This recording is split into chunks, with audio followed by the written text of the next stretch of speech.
4 గంటల నుంచి ఈ ఊరి ప్రజలు మీ కోసం వెయిట్ చేస్తున్నారు. ఈ ప్రేమ చూస్తుంటే ఏమనిపిస్తుంది మీకు? గెలుపు ఖాయం అనిపిస్తుంది. ఈ ఆదరాభిమానం ప్రతి గ్రామంలో కనిపిస్తుంది.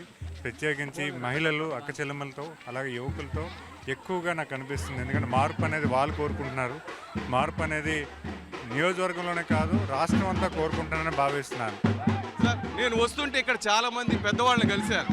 ఏంటి కొండపల్లి శ్రీనివాస్ గారికి ఎందుకు ఓటేస్తారంటే బుద్ధిమంతుడు, చాలా మంచివాడు, అతనైతే మాకు నమ్మకం అంటున్నారు. కానీ ఇప్పుడున్న రాజకీయాల్లో ఈ బుద్ధిమంతుతనం ఎన్ని పనికొస్తాయని మీరు అనుకుంటున్నారా?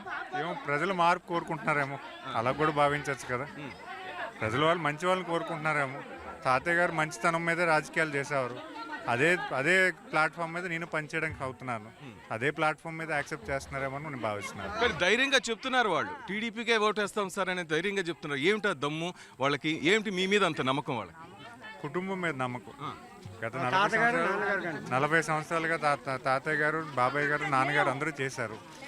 ఎటువంటి కష్టం వచ్చినా కూడా మేము ఆదుకోగలిగాం. మరి అదే నమ్మకం. సార్, గజపతి నగరానికి ఏం చేయాలనుకుంటున్నారు? ఎటువంటి లక్ష్యాలతో మీరు ఇక్కడికి ఎమ్మెల్యేగా నిలబడ్డారు?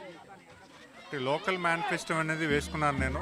గజపతి నగరం నియోజకవర్గానికి రైతాంగానికి సపోర్ట్ చేసే విధంగా ఇరిగేషన్ ప్రాజెక్ట్స్ ఏవైతే ఉన్నాయో దాన్ని ఫుల్ఫిల్ చేసే ఉంటే కొన్ని రిక్వైర్మెంట్స్ ఉన్నాయి, వాటిని ఫుల్ఫిల్ చేయడానికి.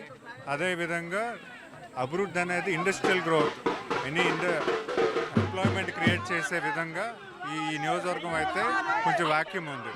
ఆ ఎంప్లాయ్మెంట్ అయితే ఇక్కడ క్రియేట్ చేయడానికి నేను పూర్తి స్థాయిగా ప్రయత్నం చేస్తాను. రైతులకి ఏం చెప్పబోతున్నారు సార్ మీరు? గజపతి నగరం ముఖ్యంగా రైతులకి కానీ ఇక్కడ ఉన్న మహిళలకి?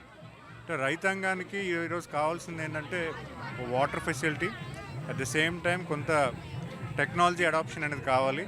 అదేవిధంగా వాళ్ళకి కొంత ఎడ్యుకేషన్ అయితే చేయాలి. అంటే ఈరోజు రైతులు గత హెరిటేజ్ మీద వచ్చిన కన్వర్ట్ అయిన రైతులు తప్పించి టెక్నాలజీ యూజ్ చేస్తున్న రైతులు అయితే చాలా తక్కువ మంది ఉన్నారు. మనం కొత్తగా టెక్నాలజీ అనేది రైతుకు పరిచయం చేయాలి. విధానం, రైతు పండించే విధానం ఏదైనా మార్పు చేస్తే బాగుంటుందన్న ఆలోచనతో మనం కొంచెం ఎడ్యుకేషన్ సిస్టమ్ కూడా తీసుకొచ్చే విధానం ప్రయత్నం చేస్తాను. చంద్రబాబు అవసరం ఇప్పుడు ఆంధ్రప్రదేశ్కి ఉందంటారా? ఖచ్చితంగా ఉంది. ఈరోజు మీరు చూసుకుంటే గత 40 సంవత్సరాల్లో ఉమ్మడి ఆంధ్రప్రదేశ్ కానీ ఆంధ్రప్రదేశ్ కానీ అభివృద్ధి చెందింది కేవలం తెలుగుదేశం ప్రభుత్వంలోనే.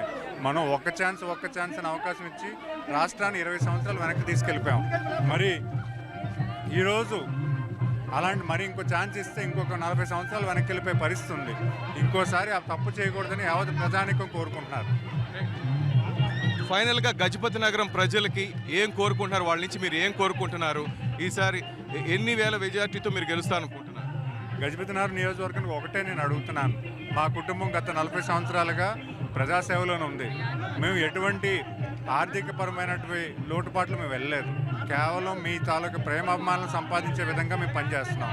అదే అభిమానం ఇంకోసారి మాకు 3వ తరమైన నాకు అవకాశం కల్పించండి.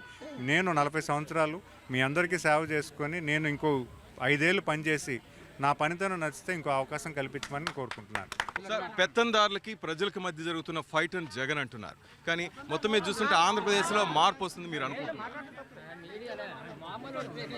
పెత్తందారులకి ప్రజలకి మధ్య ఫైట్. పెత్తందారులు ఇక్కడ ఎవరున్నారు సార్?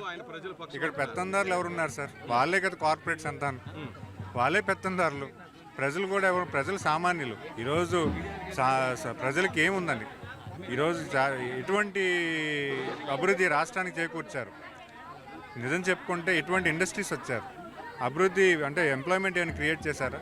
మరి పెత్తందారులు అంటే ఈరోజు ఓన్లీ కార్పొరేట్ వ్యవస్థలను వాళ్ళు ఎంకరేజ్ చేస్తున్నారు. పెద్ద ఎంఎన్సీ కంపెనీలను వాళ్ళు తెచ్చుకుంటున్నారు. కానీ స్మాల్ స్కేల్ ఇండస్ట్రీస్ ఏమైనా పెంపొందించే విధంగా ఉన్నారు వీళ్ళు. మరి పేద ప్రజలకి ఏం చేశారని చెప్పుకోవడానికి? ఎన్ఆర్ఐగా హ్యాపీగా అమెరికాలో ఉండి లేకపోతే ఇంకో ఎన్ఆర్ఐగా హ్యాపీగా లైఫ్ మీరు ఎంజాయ్ చేయకుండా ఎందుకు సార్ ఈ కుళ్ళు రాజకీయాల్లోకి వచ్చారని ఇప్పుడు అనిపించలేదు మీకు? లేదు, అదేం లేదు సార్. మేము ఈ అభిమానం అనేది గత 40 సంవత్సరాలుగా ట్రావెల్ చేస్తున్నాం. ఇది కొత్తగా మాకేమీ వచ్చిందేం కాదు. సో ఈ అభిమానాన్ని కంటిన్యూ చేయడానికి నేను రాజకీయాల్లో దిగాను.